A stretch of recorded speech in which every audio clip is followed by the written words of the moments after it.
I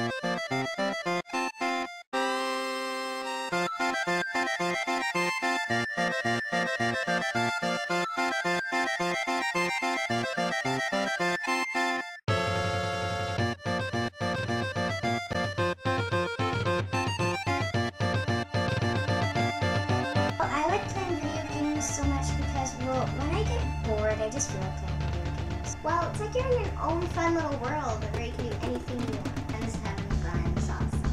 I just think they're really fun. I just really love them. Yeah, it's awesome. Just remember, you wish them to be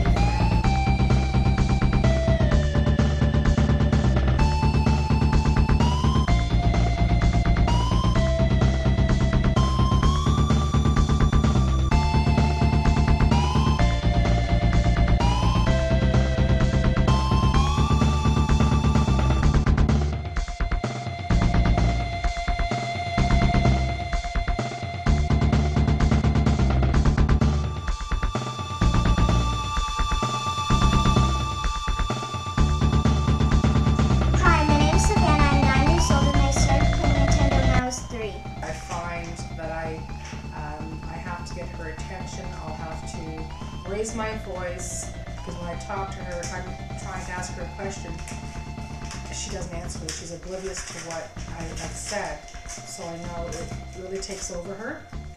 Our biggest concerns when he's playing his video games are that it overtakes everything else. He cannot pay attention to when he's called for dinner, or it's time to stop, or anything else. The world shuts out around him.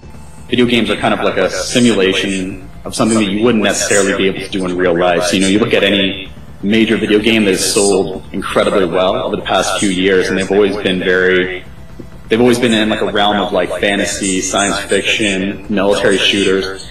And then when you look at the people who are actually buying these games, like not all these people are actually in the military. Most of the time, these people will never even come in contact with any kind of situation like that. I mean, I call it a sedative because it just totally knocks out the world around him. I'd rather have her be outside and get in the physical activity as opposed to sitting and just, again, having her attention elsewhere. The relationship between video games and obesity has been talked a lot about.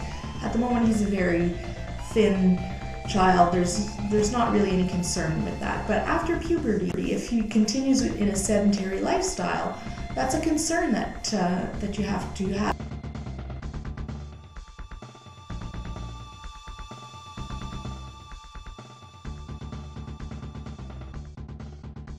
Yeah. What he learns now is what he's going to carry over into his life as an adult. Playing a video game now, I'm sitting in front of a monitor, with a keyboard or a mouse, or I have a controller in my hands and I'm actually playing. In the future, with things, with like kind of science fictional stuff like virtual reality, those inputs will be taken away. So you're not necessarily going to be having a controller in your hands or a controller, mouse and a keyboard. It's going to, games may function off brain waves. And those removal of those outputs will make the game even more immersive. So it doesn't feel like you're playing a game. It feels like you're living an alternate reality of yourself.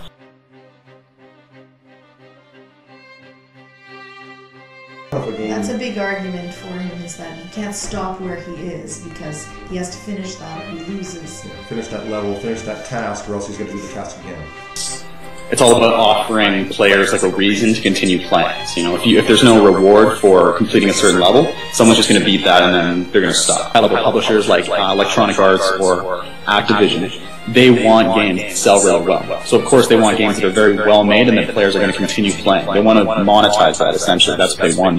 So the thing is, like, you can't just go out there and of course you're going to want to make a fun game. Sometimes you might say you don't want to make it addictive or too compelling that people aren't going to play it for a while.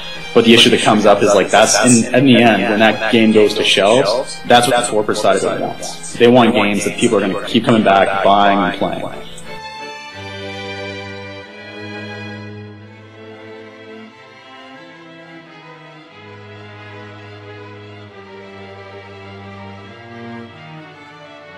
Those games existed before the technology was there. Like for World of Warcraft, like the inspiration for that, I think if you trace it back, is like it's people playing Dungeons and Dragons. It's the same game, but the accessibility is a lot higher. The issue was back in the day when you had Dungeons and Dragons, like, you know, you would play for, you know, maybe a super long time, but eventually everybody had to get home. And that change in technology, I think accessibility is the one thing I'd say is the biggest factor for addictive gaming. He's playing a game, and you say, dinner time, let me just finish this one thing. Well, in my mind, he can come back to the game and start that one section over again. But no, he's got to get to that end where it'll save before he can come up to dinner. Right. So, okay, maybe the game people could make it easier to save the game at a certain point. Microsoft has actually gone a step further in terms of, like, you know, the family control, and have instituted what's called the family time. So if you go on and you have like maybe like 1 or 2 kids who are playing Xbox, and you want to be able to, you want to be able to control how much they play. Go in and you can set a limit, whether it's a daily or a weekly limit for how long your kid can play per week. So, they'll go on, you let them play whenever they want. But, when that time limit comes up, the Xbox essentially shuts down. So they can't play any more games. Marketing some of that to the parents might be good. That we can have some rules and controls. What they want to institute as a balancing mechanic is kind of like a time limit thing, where, I can go in and I can play as long as I want, but if it comes to a certain point where the rewards aren't as enticing.